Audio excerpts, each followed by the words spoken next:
A former State House tenant says he is still paying back Housing New Zealand for a meth test 3 years after his eviction. Jesse Bradley says automatic payments are still being made from his benefit after a tenancy tribunal order ruled low levels of contamination most likely occurred while he was living there.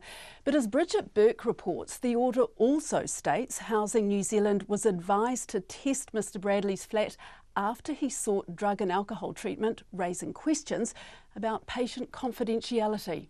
A tenancy tribunal order, dated June 2015, ordered Jesse Bradley pay Housing New Zealand over $2,200 for a meth test. The ruling says Housing New Zealand was advised by an Auckland DHB to test Jesse's Hobson Street flat for contamination after he sought drug and alcohol treatment.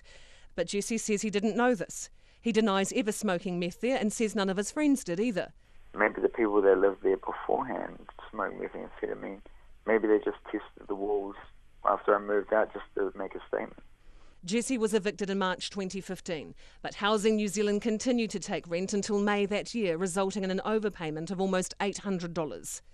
Housing New Zealand deducted the overpayment from the cost of the meth test, leaving Jesse with a debt of $1,400.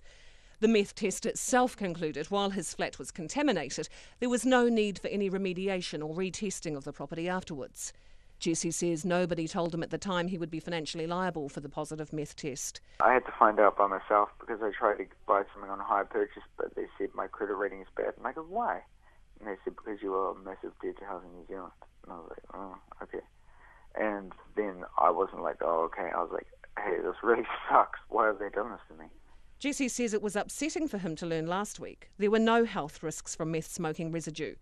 While he continues to pay for the meth test from his benefit, he has a message for Housing New Zealand. Clean up your act and maybe help people that need help instead of like pushing everyone around and going by themselves so solo instead of mainstream.